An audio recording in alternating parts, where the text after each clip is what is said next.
সরকারি সামগ্রী কেলেঙ্কারি, তোলাবাজি সহ একাধিক অভিযোগ। গ্রেপ্তার আসানসোল পুর নিগমের তৃণমূল কাউন্সিলর। আসানসোল পুর নিগমের 87 নম্বর ওয়ার্ডের তৃণমূল কংগ্রেস কাউন্সিলর তরুণ চক্রবর্তীকে গ্রেপ্তার করল আসানসোল দক্ষিণ থানার পুলিশ। মঙ্গলবার সকালে এই ঘটনার কথা জানাজানি হওয়ার পরে আসানসোলে চাঞ্চল্য ছড়িয়ে পড়ে। এদিন সকালে ধৃত কাউন্সিলরকে আসানসোল দক্ষিণ থানা থেকে আসানসোল আদালতে পেশ করা হয়েছে। থানা থেকে ধৃতকে যখন পুলিশের গাড়িতে তোলা হচ্ছিল, সেই সময় সাংবাদিকরা তাকে প্রশ্ন করেন, কেন তাকে পুলিশ গ্রেপ্তার করেছে, কি অভিযোগ তার বিরুদ্ধে রয়েছে। তরুণ চক্রবর্তী কোনো প্রশ্নেরই উত্তর দেননি। ধৃতকে হেফাজতে নিয়ে অভিযোগের তদন্তের জন্য তাকে হেফাজতে নেওয়া পুলিশের তরফে আবেদন আদালত করা হয়েছে বলে জানা গেছে। পুলিশ সূত্রে জানা গেছে, সরকারি প্রকল্পের অধীনে বিতরণ করা ত্রাণ সামগ্রী ট্রিপল কেলেঙ্কারির অভিযোগে তাকে অভিযুক্ত করা হয়েছে। সরকারি তহবিলের সামগ্রী বিতরণ ও ব্যবহারে অনিয়মের অভিযোগ পাওয়ার পর তদন্ত শুরু করা হয়। প্রাথমিক তথ্যের ভিত্তিতে সোমবার পুলিশ তাকে প্রথমে আটক করা হয়, পরে তাকে গ্রেপ্তার করা হয়েছে। আসানসোলের ডামরার বাসিন্দা তরুণ চক্রবর্তীর বাড়ি থেকে বেশ কিছু ত্রিপাল উদ্ধার করা হয়েছে, যা দরিদ্রদের মধ্যে বিতরণের জন্য সরকারের পক্ষ থেকে সরবরাহ করা হয়েছিল। এছাড়াও তার বিরুদ্ধে কয়লা, বালি এবং জমি লেনদেনে জড়িত থাকার অভিযোগ রয়েছে। এইসব অভিযোগ তদন্ত করা হবে বলে পুলিশ সূত্রে জানা গেছে। বিজেপির তরফে তরুণ চক্রবর্তীর বিরুদ্ধে থাকা সব অভিযোগের তদন্তের দাবি জানানো হয়েছে। অন্যদিকে তৃণমূল কংগ্রেসের তরফে এই গ্রেপ্তারি নিয়ে কোনো মন্তব্য করা হয়নি। পুলিশের এক আধিকারিক জানিয়েছেন, নির্দিষ্ট অভিযোগের ভিত্তিতে তরুণ চক্রবর্তীকে গ্রেপ্তার করা হয়েছে, তার তদন্ত চলছে। প্রয়োজনীয় নথি ও অন্যান্য বিষয় খতিয়ে দেখা হচ্ছে। তদন্ত শেষ হলেই গোটা বিষয়টি স্পষ্ট হবে।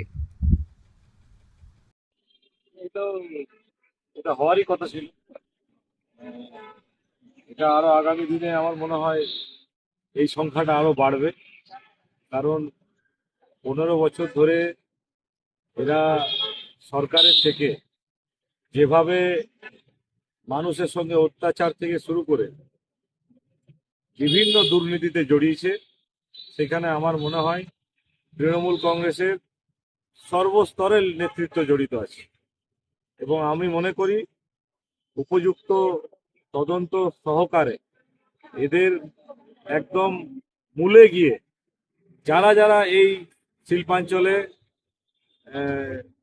দুর্নীতিতে জড়িত বা বিভিন্ন রকম অপকর্মে জড়িত, তাতে সে ছোট স্তরের নেতা হোক বা উচ্চ স্তরের নেতা হোক, সকলকে জেলের ঘানি টানতে হবে। এবং আমার মনে হয় সেই বিষয়ে প্রশাসন যথেষ্ট সক্রিয় এবং উপযুক্ত তথ্য প্রমাণ সহযোগে আগামী দিনে এই সংখ্যাটা বেড়ে আরো অনেক হবে। আপনারা শুধু একটু অপেক্ষা করুন। কালকে রাতে শোনা যাচ্ছে কি কাউন্সিলর 87 কাউন্সিলর তরুণ চক্রবর্তী গ্রেপ্তার হয়েছে, কি বলবেন? দেখুন, বলার কিছু নেই, কারণ আমি বিষয়টাকে আজ সকালে যখন আমি গ্রামে এলাম, তো তখন অনেকের মুখেই একটা অন্যরকম ভাব পেয়েছিলাম। এবং পাড়াতে যখন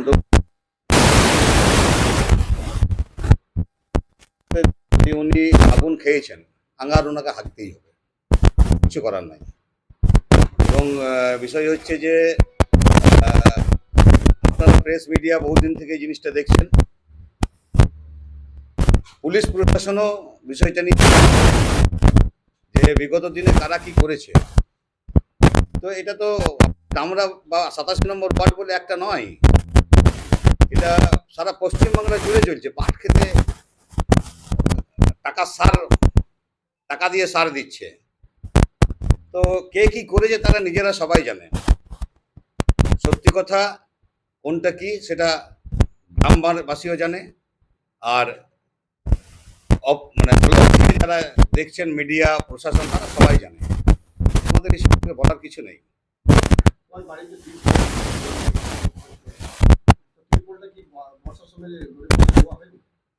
গরিব গেলাকে জিজ্ঞেস করুন, আমাকে জিজ্ঞেস করতে কিছু লাভ নেই। নিশ্চয়ই দেওয়া হয়নি বলেই তার বাড়িতে পাওয়া গেছে।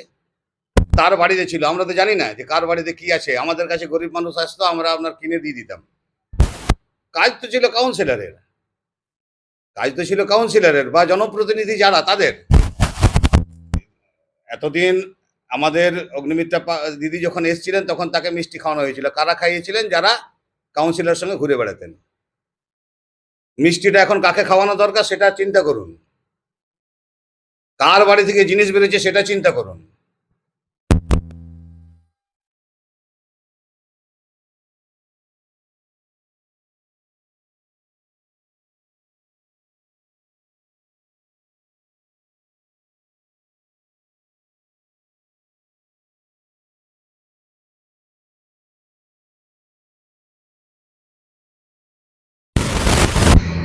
এক একজন যদি দুটো তিনটে করে ঘর নিয়ে নেয়, তাহলে গ্রামবাসীর যারা গরিব আছে তাদের তো তিরপলই দরকার পড়বে।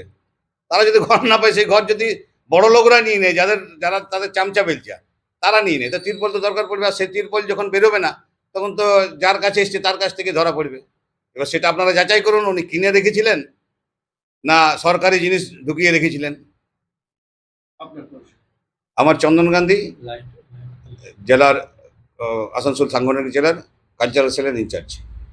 কালকে রাতে যে ঘটনাটা হয়েছে, 87 নম্বর ওয়ার্ডের কাউন্সিলর তরুণ চক্রবর্তীকে গ্রেফতার করা হয়েছে, কি বলবেন? দেখুন, কালকে যে উনি গ্রেপ্তার হয়েছে তার কারণ হচ্ছে ওনার বাড়িতে যে সরকারি সম্পত্তি যেগুলো পাওয়া গেছে, যেমন তিরপল, এই যে জ্বরের বসার সময় মানুষকে দেওয়া হয়, এগুলো পেয়েছে নথিপত্র, এবং আপনার এই যে কিছু টাকা পয়সা অর্থ পেয়েছে, সেই সব দেখে এটা অ্যারেস্ট হয়েছে। এবারে বাকিটা পুলিশ প্রশাসন নিজের আপনার কাজ করবে, ঠিক আছে। কিছু লাইট পাওয়া গেছে, আপনার তিরপল পাওয়া গেছে, কিছু টাকা পয়সা অর্থ পাওয়া গেছে, এবারে বাকিটা পুলিশ প্রশাসন নিজের কাজ করবে। কি ভাবছেন কি এই তিরপাল গুলা কি দেওয়া হয়নি? হ্যাঁ, এগুলা তো বহু দেখুন, সে সময় অনেক গরিব মানুষ আসতো তিরপলের জন্য, হয়তো 10 জন এসেছে, 3 জন পেয়েছে, 7 জন পায়নি, ঠিক আছে। এগুলো তো গরিব স্টেট থেকে যেগুলো দেওয়া হলো গরিব মানুষকে দেওয়ার জন্যই তো দেওয়া হয় এগুলো, কিন্তু দেওয়া হয়নি, হয়তো ওর কাছে স্টক রেখে দিয়েছিল উনি। 10 জন এসেছিল, 3 জন পেয়েছে, 7 জন পায়নি। এগুলো তো সরকারি সম্পত্তি গরিব মানুষকে দেওয়ার জন্য দেওয়া হয়নি, এগুলো ওনার বাড়িতে পাওয়া গিয়েছে। এর বাকিটা পুলিশ প্রশাসন নিজের আইন নিজের কাজ হিসেবে করে যাবে ওনারা। কিছু কিছু এটা উঠছে, দেখছি কি ওনার বাড়িতে লোকগুলা চাকরি পেয়েছে নাকি পেয়েছে। এটা তো মানুষ দেখতেই পাচ্ছে, দেখেইছে যে ওনার বাড়ি এই চাকরি, আরো এই তো চাকরি দিয়েছে, ঠিক আছে, কিন্তু আমাদের বলা বক্তব্য জেনুইন গরিব মানুষকে দেখ, যে পাওয়ার যোগ্য, যিনি যার বাড়িতে নেই, যিনি দিনমজুরি খেটে খাওয়া মানুষ, যিনি মানুষের কাজের প্রয়োজন, যার চাকরির প্রয়োজন, তাকে দেওয়া হোক না, তাতেও আমাদের কোনো অসুবিধা নেই। ওইটা কিন্তু এক ঘরে যেটা তো চাকরি চলে যায়, ওটা কি তদন্ত হবে? তদন্ত এবারে আইনের আওতায় যে হবে তদন্ত, এটা হওয়া উচিত এটা। আপনার